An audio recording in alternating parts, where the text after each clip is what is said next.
Real estate రంగంలో ప్రముఖ సంస్థగా పేరుగాంచిన ఎంఎస్ఆర్ డెవలపర్స్ అధినేత మాధవరం శ్రీనివాసరావుపై ఆ సంస్థ మాజీ భాగస్వామి దేవిరెడ్డి శంకర్రావు తీవ్ర ఆరోపణలు చేశారు. 5 కోట్ల రూపాయలకు పైగా బకాయిలు ఇవ్వకపోగా తనను మరియు తన కుటుంబాన్ని చంపేస్తానని శ్రీనివాసరావు బెదిరిస్తున్నారని శంకర్రావు ఆవేదన వ్యక్తం చేశారు. దేవిరెడ్డి శంకర్రావు వెల్లడించిన వివరాల ప్రకారం గతంలో ఆయన శ్రీనివాసరావుతో కలిసి ఎంఎస్ఆర్ డెవలపర్స్ ద్వారా రియల్ ఎస్టేట్ వ్యాపారం చేశారు. అయితే లాభాల పంపిణీ విషయంలో వచ్చిన విభేదాల కారణంగా తనను పక్కన పెట్టారని ఆయన పేర్కొన్నారు. కేవలం తన ఓటా కింద రావాల్సిన సుమారు 5.31 కోట్ల రూపాయలు మాత్రమే తాను అడిగానని, అందుకు ప్రతిఫలంగా శ్రీనివాసరావు తనకు 63 సెంట్ల స్థలంతో పాటు నైనవరంలో మరో అర ఎకరం భూమిని ఇస్తానని అంగీకరించారని తెలిపారు. ఈ క్రమంలో 63 సెంట్ల స్థలానికి సంబంధించిన ఒరిజినల్ డాక్యుమెంట్లు, బ్యాంకు పేమెంట్ రసీదులు మరియు అగ్రిమెంట్లు కూడా శంకర్రావుకు అప్పగించారన్నారు. నా పేరు దేవిరెడ్డి శంకర్రావు అండి.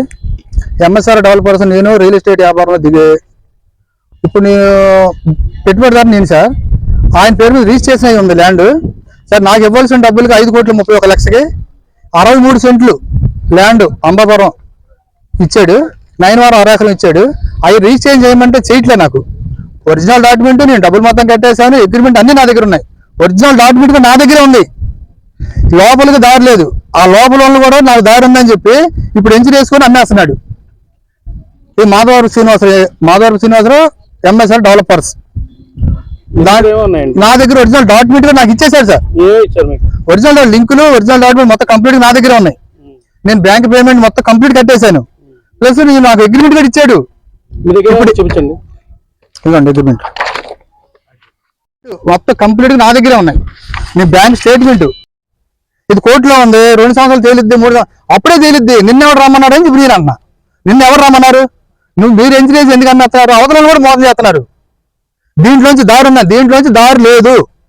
ఇది రోడ్డు కాదు, లోపలిది. నా ల్యాండ్ 63 సెంట్లు నాది అని నేను చెప్తున్నా. ఈ విధంగా నన్ను నా ఫ్యామిలీని కాపాడమని చెప్తున్నా. సీఎం గారిని, లోకేష్ బాబు గారిని, పవన్ కళ్యాణ్ గారిని కోరుకునేది ఒకటి, ఈ మోసాన్ని ఖండించండి. ఈ మోసం ఖండించండి. ముందు ఇది ఎంక్వైరీ చేయండి. నాకు రిజిస్ట్రేషన్ చేసామని రావట్లేదు. నాకు అన్నీ ఉన్నాయి హక్కు, కానీ ఎంక్వైరీ చేసి నాకు న్యాయం చేయవలసిందిగా నేను కోరుకుంటున్నాను. Like, subscribe and press the bell icon for new updates.